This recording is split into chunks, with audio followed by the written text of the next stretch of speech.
This is the Good Neighbor Podcast, the place where local businesses and neighbors come together. Here are your hosts, Jeff Gardner and Sean Preston. Welcome to another episode of the Good Neighbor Podcast Expert Series, where we spotlight local experts making a real difference in our community.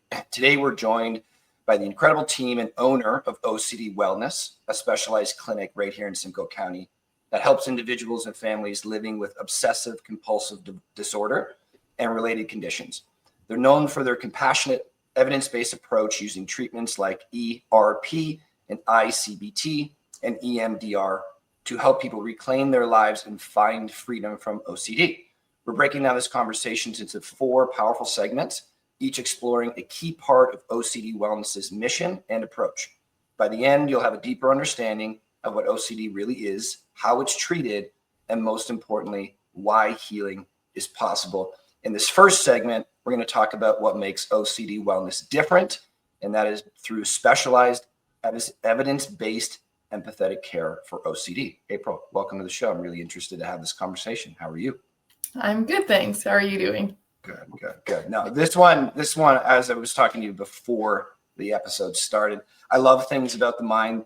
It is, it's daunting to think about the mind and how fascinating of a place is, but it's just provided pretty good deal of stress in my life, but a great amount of reward. It seems like the juice is worth the squeeze. Every time I learn something new about the mind and how my behaviors work and what they mean, it provides some sort of value in my life. And this one was fascinating because I imagine, like many of the general public, we had, what's the word I'm looking for lack of a better word, assumptions of what OCD is. And after reading through all of your stuff and reading up on it, researching it, I was way off. So let's talk about that in this first segment, specifically what makes OCD Wellness different, your specialized evidence-based empathetic care for OCD.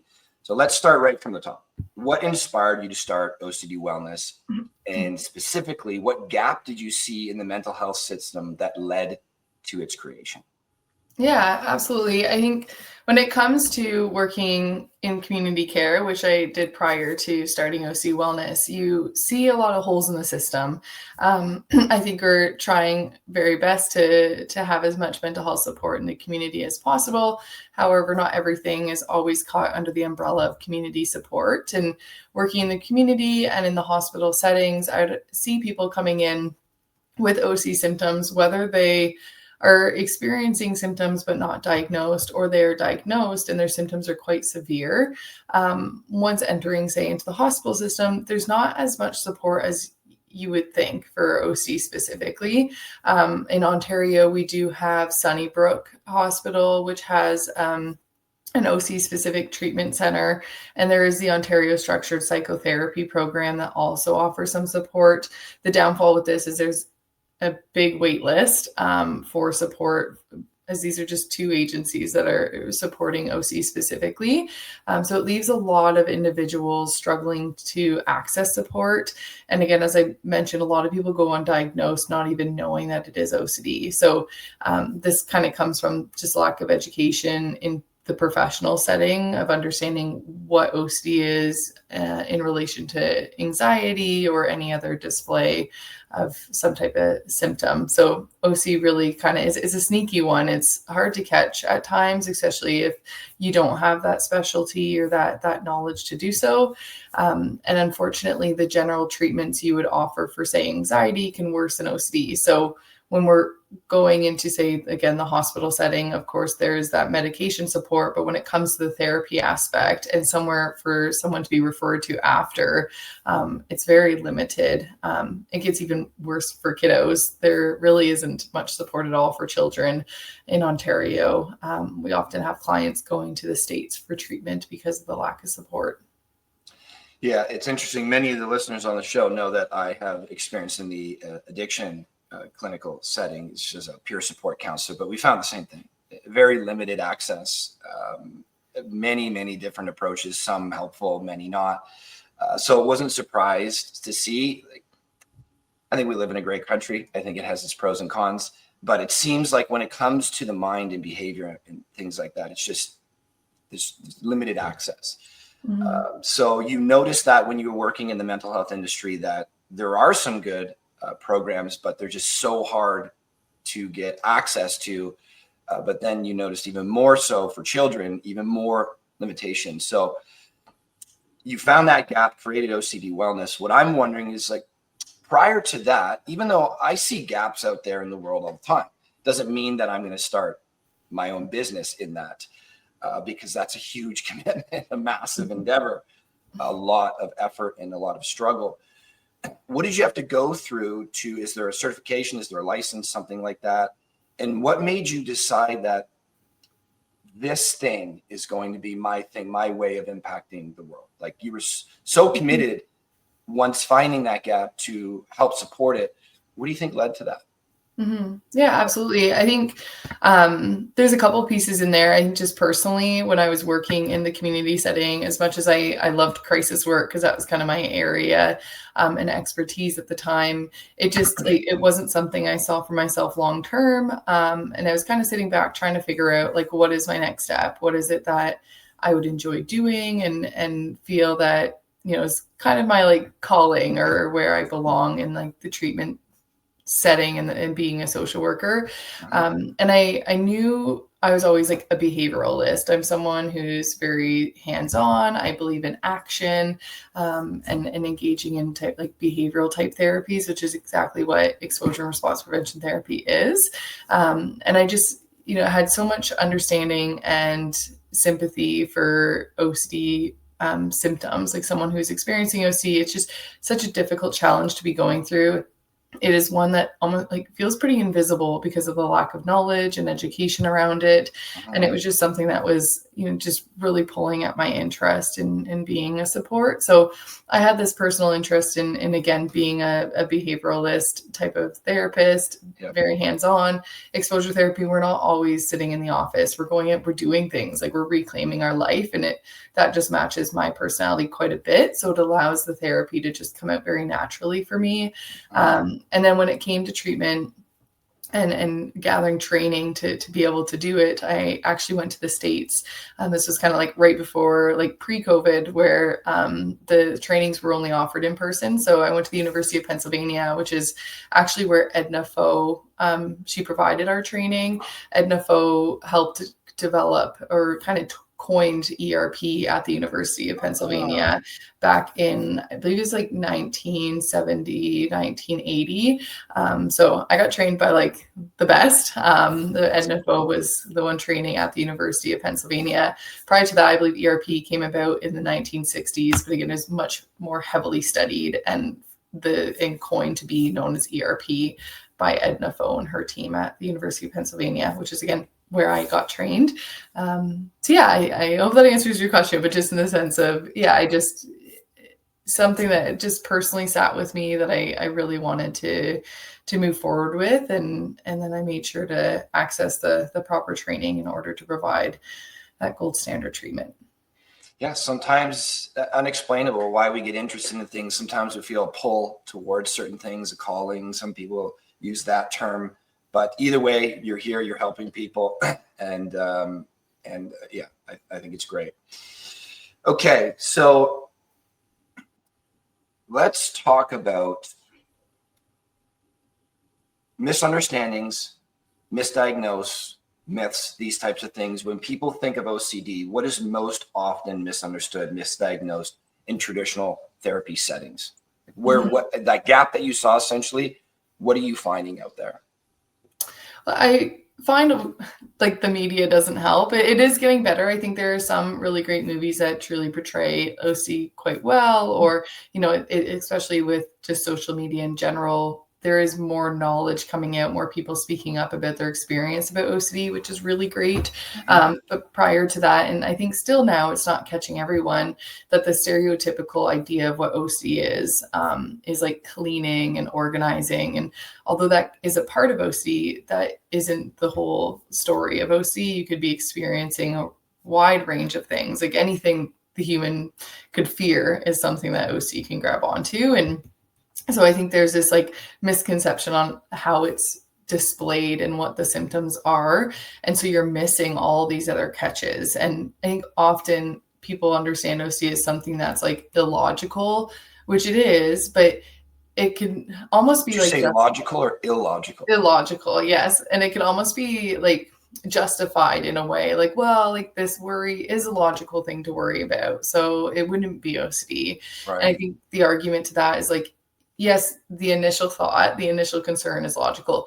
All the things you're doing after, the excessiveness, the intensity of the emotion, the dysregulation, the compulsive activities to seek certainty and to feel better, that's not logical to the situation, like in how much you're worrying about it, and that tunnel vision that OC is giving you, because it fills in the gap with all the scary things, because life is uncertain.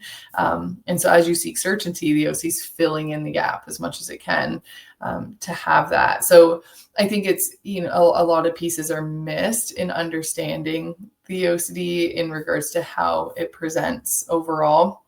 I also think people who aren't trained in OCD to provide treatment or a diagnosis, they sometimes misunderstand the piece that, like, yes, there is anxiety present, but that doesn't mean that the treatment for anxiety will work for OCD. And so people will often say, well, I treat anxiety, I know CBT, I can then treat OCD. And I think this is a big misconception and actually causes quite a bit of harm to a client, because that treatment will actually worsen symptoms for someone. Something that is like a coping mechanism and a technique that you would offer someone with anxiety actually turns into a compulsion and fuels the OC cycle even more. So I think there's the piece of misunderstanding OC as itself, but then there's also the piece of misunderstanding the appropriate treatment for OCD. Okay, so yeah, what do I want to ask? Okay, so most of us will have thoughts that we would rather not have. I think most of us understand that we don't necessarily control our thoughts. I mean, yeah, I can think up a thought right now, and maybe that was initiated by me, but the rest of the day, there's thoughts going in and out of my mind, much of which is outside of my control. So I could have similar thoughts to somebody that has OCD. Correct me if I'm wrong on this. I'm trying to understand it. So I could have similar thoughts to someone who has OCD. Let's say I don't in this case. And the difference would be in how I respond to those thoughts. So maybe an example would be, the political unrest right now. We won't go into the details of it, but I'm sure most adults have felt some sense of dread in some cases. But maybe I can just get back to work 5 minutes later. Whereas someone with OCD, that may completely become intrusive to their day, their life, maybe stop them from sleep. Maybe their actions start, their outward actions towards other people start becoming less than ideal. Is that kind of the difference? It's not, from what you just said there, the way I'm interpreting it is I can have anxiety, I can have depression, I can have these thoughts, but OCD comes in to a large degree, it seems like my reaction, my responses to these thoughts. Mm-hmm. Is that accurate in a way? Whereas someone without it kind of lets go of the thoughts, gets back to their life, even if it causes some stress. Someone with OCD, it now becomes in some cases all consuming, or really redirects their actions and their quality of life. Yeah, absolutely. I think there is this piece of, OC may have more intrusive thoughts. So you're being hit with intrusive thoughts more frequently than someone without OCD as well. They might be a bit louder. But also the piece is that, yes, we all have intrusive thoughts. We can all get really weird, uncomfortable, even harm-related intrusive thoughts. Like you're the first car in line at the train stop, right? And it's kind of like, what if I just put my foot on the gas right now? What would can't control that. Your thought was just like, oh, don't lift your foot off the brake. And I think if you don't have OCD, you kind of have this automatic car type of brain where it's like this thought came in, you're like, well, that was weird, or that was unnerving. And then you just kind of move on. You eventually just shift into the rest of your day. You don't think too much about it, even if it did give you a little bit of anxiety or discomfort in some way. Whereas OCD, you have more of this manual car brain. And you're kind of left to have to shift yourself out of the gears manually. So you get the same intrusive thought about, like, say, the train situation, and your brain, because OC is a doubting disorder, it really wants certainty. Okay. Yeah. So then it goes into this, like, why'd you have that thought? What does that mean? You need an answer to why you had this thought. It must mean something.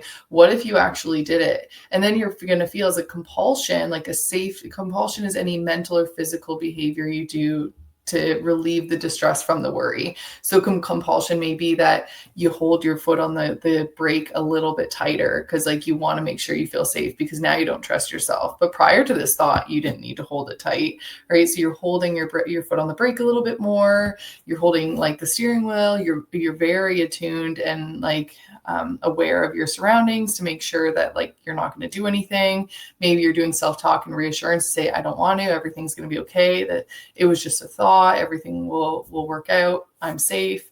Like, all these things you're doing to, like, comfort yourself, because there is this doubt and this unknown that the OC took this random intrusive thought, and it's like, this means something, this needs your attention.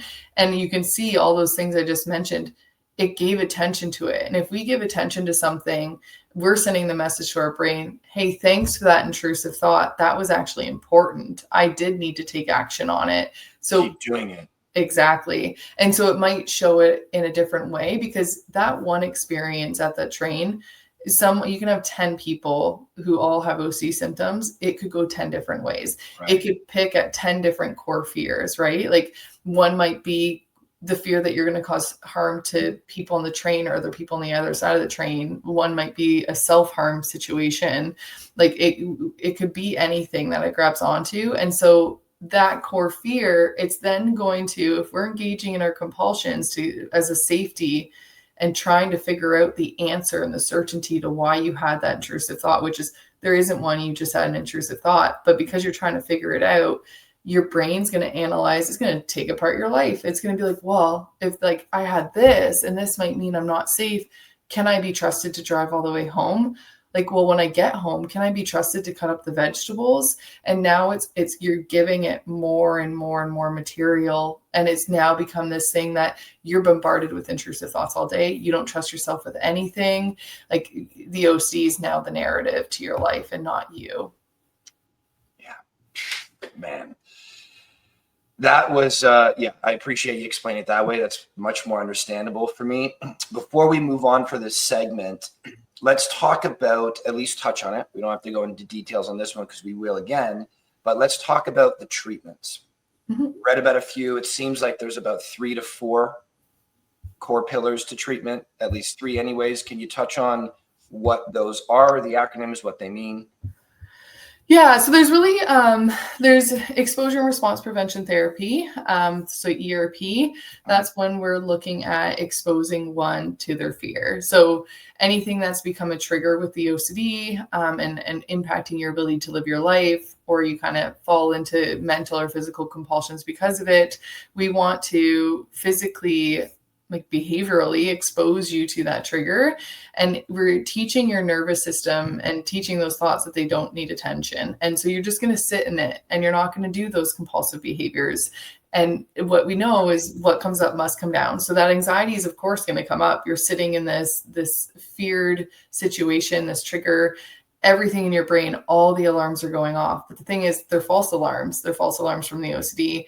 And you don't learn that because you keep entertaining them with your compulsions. Like, you keep running out of the burning building, so you never get to learn that it was never on fire in the first place, right? So we kind of want to just sit in it and notice, oh, there's no smoke here, like, nothing's happening. And so as you sit in it and you don't do anything, all of those, like, anxieties are going to come down, and you get this really cool learning of, like, did my fear happen? Could I handle it? If anything did happen, could I handle the anxiety?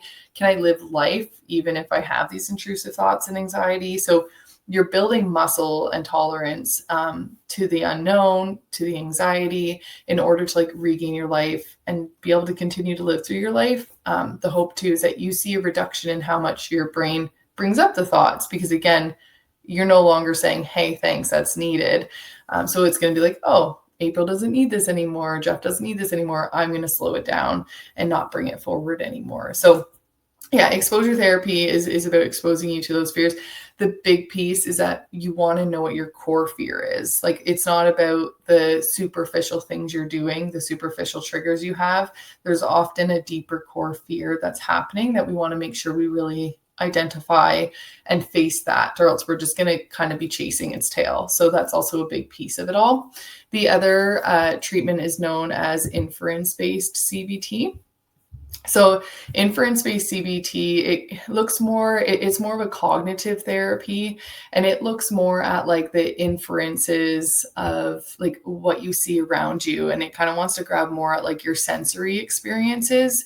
We're not acknowledging our senses as a way of proving our fear isn't going to happen. We're learning where like the defaults are and the narrative the OC is trying to pull you into. Like, how do these obsessional doubts even become created? Where's the faulty reasoning?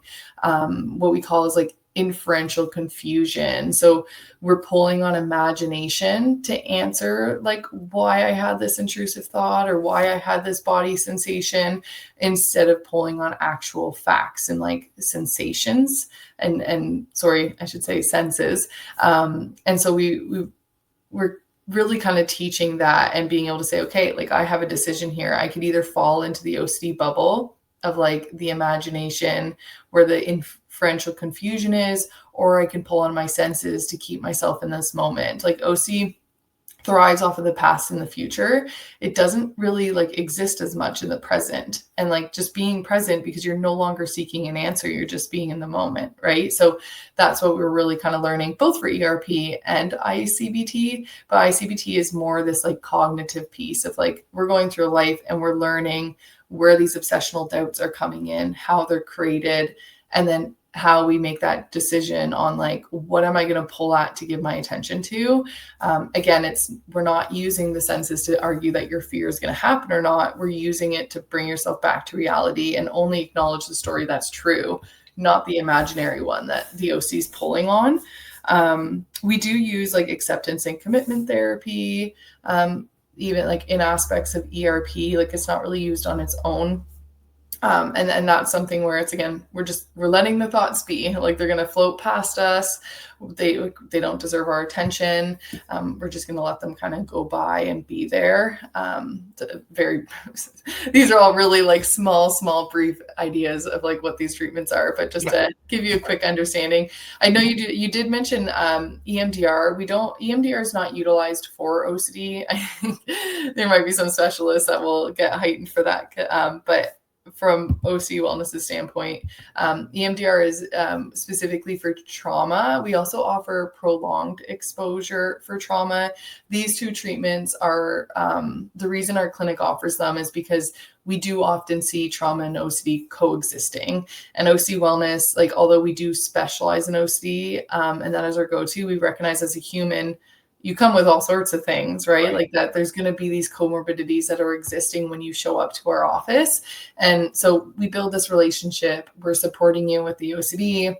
If we're noticing that there is some of this trauma that's feeding into the OCD or the OC's feeding off of it, we want to be able to have the resources and the tools to support you. I can't speak much on EMDR. I'm not trained in EMDR, but some of the lovely ladies in my clinic are. I'm more trained in the prolonged exposure for trauma. And then we have some like habit reversal trainings and comprehensive behavioral trainings for tics. But those are for those other comorbid like conditions that aren't OCD specific. Okay, so it's nice if somebody comes in and they have those comorbidities, which means co-occurring conditions, essentially coming in with maybe anxiety and OCD or depression or trauma or whatever, that you guys have a variety of modalities throughout your team to address what that unique person is dealing with rather than a one size treatment fits all. Absolutely. Yeah, okay. And one of the things that I like about your, now, again, new to the OCD world, but not new to the therapeutic world. I've been through it myself. I've been on both ends of the spectrum, working in it and then being a patient of it. I've seen a lot of different types of it. Still, very green to it. There's lots of it out there. But I have been in this intentionally small and client focused setting that you're talking about. And I have been in where I felt like a number, sitting there in a big long line. It was more like industrialized setting, the ambiance. It felt very much like a hospital. I mean, it pretty much was. And it didn't, I don't know. I didn't really work that much for me. And from the moment I walked into that experience, already I had these feelings and inside me and thoughts inside me, like this isn't for me. So if you can describe for the listener your clinic as intentionally small and client focused, like how does that model improve the quality of care? Even though I just gave my own example, I'm one person, love to hear it from you. Yeah, absolutely. I think I certainly wanted a smaller clinic. I think when it comes to specializing in OCD, I don't want to lose that. Like I want to make sure we truly are like the experts in OCD. And so any of the clinicians that are joining my team, they know their stuff. Like they know it as well as I do. They specialize in it. We live and breathe it.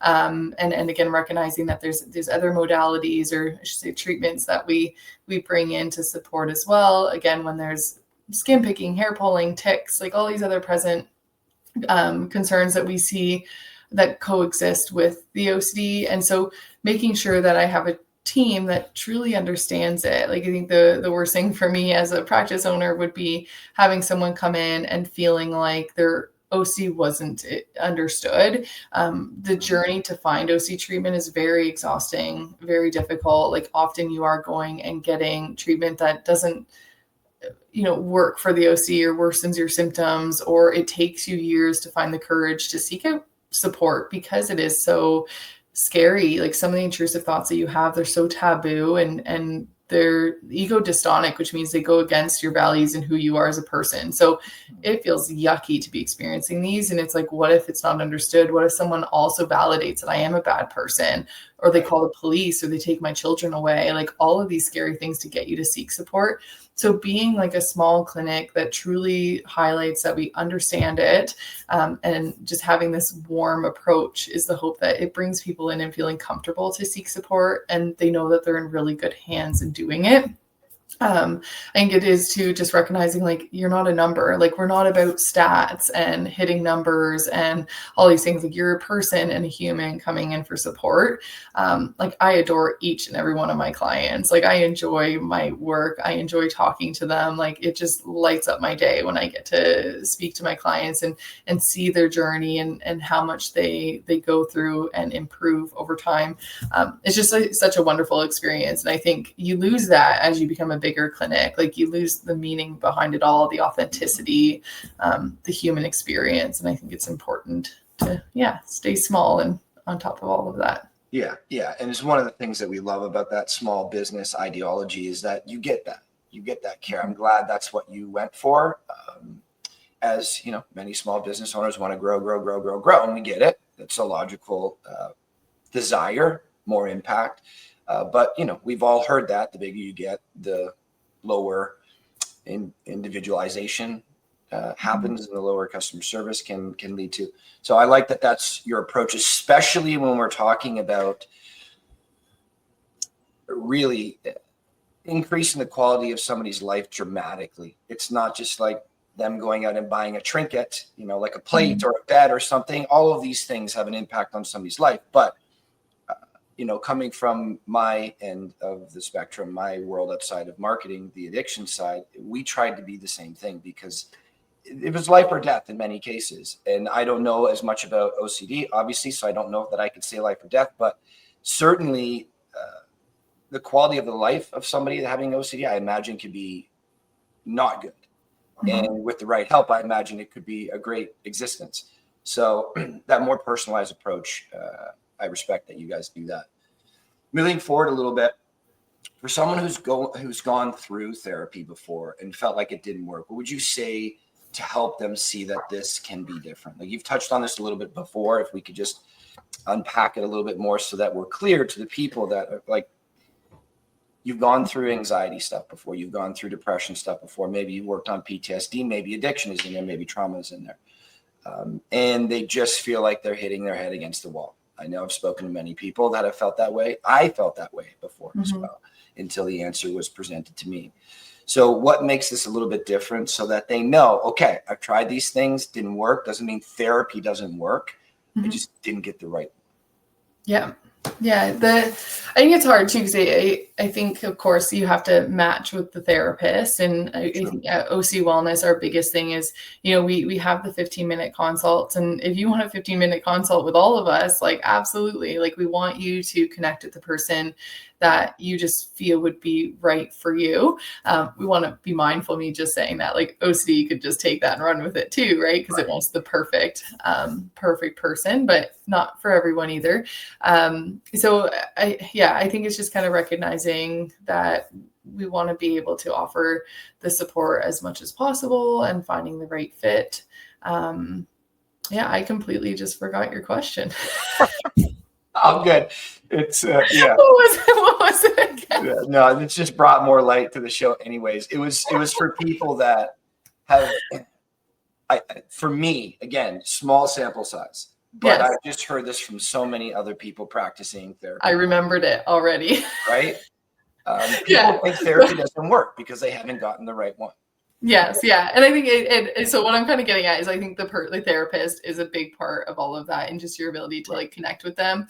The other piece is like, did you utilize ERP before? And the person providing ERP therapy to you, did they truly understand the function of OCD? Like, OC is so sneaky, like it's so individualized. So understanding how it's shifting and what it's doing, like having a good base of understanding how the OC presents is super important. And as a therapist, like, we're taught to reassure and like just kind of explore thoughts with clients and walk them through things. But when you have OC, that's going to feed it, right? Like, we don't want to be like, oh, like, that's not going to happen. You're going to be okay. Like, let's walk through why that's not going to happen. Instead, we're going to be like, well, we don't know if that's going to happen, but I know you got this. Like, I know you can handle it. I'm here with you. Right. So we want to validate, but we don't want to be reassuring around the fear that's coming in. So kind of recognizing probably about like 75 to 80% of the adults seeking treatment from us come to us saying, I've tried many different therapies and they're just not working. And it's likely because they haven't tried ERP, which is an evidence-based therapy. It's the gold standard treatment for OCD. And so, if you haven't tried that, like, try this out. Like, it supports OC in many different ways. And the other piece is is the therapist, were they knowledgeable in OCD? Were they able to catch all of those sneaky compulsions? Because you can do ERP in the sense of like, you can do your exposure work, but if you're doing a sneaky compulsion and not realizing, you're undoing all the work. Like, you're kind of torturing yourself with an exposure without all the cool information and learning that you need to get out of it. So really understanding, was I like catching those compulsions, mental or physical, when I was doing those exposures? So I think it comes down to, was the treatment done properly? And we're happy in our consultation to kind of walk through that and kind of say, what have you experienced? Why is what we offer maybe different from your unique experience, to kind of understand why this therapy might work over others. I will say one quick note that ERP is hard. Like, it is one of those, once you start doing it, you get the impact pretty quickly. You see results pretty fast. But this initial one, like, you're jumping in to, like, you're facing this fear with no trust into this treatment. You just kind of got to know your therapist. And like, there does have to be this, like, you're risking it a little bit. Like, you're trusting the process and kind of jumping into treatment, and it could be a bit scary. We do alter it to make sure we meet you where you are at, and like, make sure that you're ready and take as small steps as you need to. But it is a hard therapy. Like, I'm not going to say you come to us and we'll help you. Like, you'll 100% walk out. There is a lot of effort. There's homework. It can be like scary to do. But we know that, and we're here to support you through that as well. Yeah.